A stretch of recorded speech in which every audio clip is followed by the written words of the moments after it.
जो तुम्हारा अपमान कर रहा हो उसको अपना दोस्त मानना। अगर उसने अपमान किया ही इसलिए है ताकि तुम जग जाओ, उठ बैठो, सचेत हो जाओ। ऐसे अपमान करने वाले को तो मुंह मांगा दाम दे करके अपने पास लेकर के आना।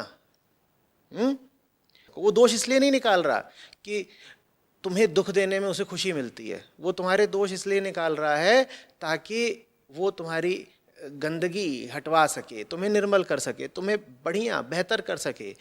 दूसरी श्रेणी के अपमान करने वाले वो होते हैं जो तुम्हारा अपमान कर रहे हैं तुम्हें चोट देने के लिए। इनके प्रति क्या नजरिया होना चाहिए सुरभि? इनको माफ कर देना चाहिए, इनके प्रति उदासीन हो जाना चाहिए, इनको ना अच्छा मानना चाहिए ना बुरा मानना चाहिए। कारण बताए देता हूं।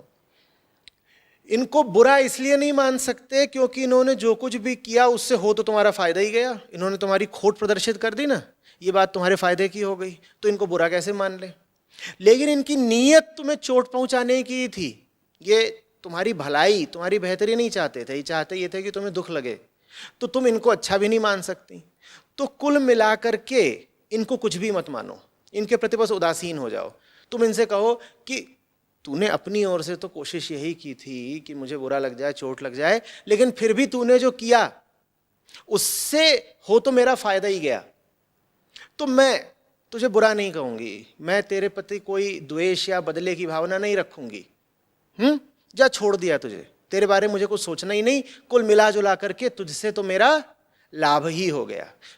एक तीसरी कोटि के लोग भी होते हैं सुरभि, जिनसे बहुत बहुत सावधान रहना है। ये हैं दुश्मन तुम्हारे। कान खोलकर सुनो, ये कौन से लोग हैं? ये वो लोग हैं जो तुम्हारा अपमान तब भी नहीं करते जब तुम अपमान के लायक हो। ये तुम्हें झूठे सपनों में रखते हैं, ये तुम्हें हकीकत से कभी रूबरू होने नहीं देते। जहां पर तुमने बहुत ही कमजोर हरकत करी है, बल्कि कभी कभी तो घिनौना काम किया है, ये वहां पर भी तुम्हारे सामने तुम्हारी सच्चाई, तुम्हारा यथार्थ कभी लाकर नहीं रखते। ये आईना तुम्हें दिखाएंगे ही नहीं। क्यों नहीं दिखाएंगे आईना तुम्हें? क्योंकि अगर तुम इनसे खफा हो गई तो इनके स्वार्थों पर आंच आती है। इनसे बचकर रहना है। खेद की बात यह है कि यही वो लोग हैं जो हमें सबसे प्यारे होते हैं। कोई पूछता है आपसे कि आपका दोस्त कौन है, आप कहते हैं वो जो मेरे घटिया कामों में मेरे बगल में खड़ा है। नहीं नहीं नहीं, जो तुम्हारा हितैषी होगा, जो तुम्हारा वास्तविक दोस्त होगा, वो घटिया काम में तुम्हारे बगल में नहीं खड़ा होगा। वो तुम्हारा सबसे बड़ा निंदक, सबसे बड़ा आलोचक होगा। और जो तुम्हें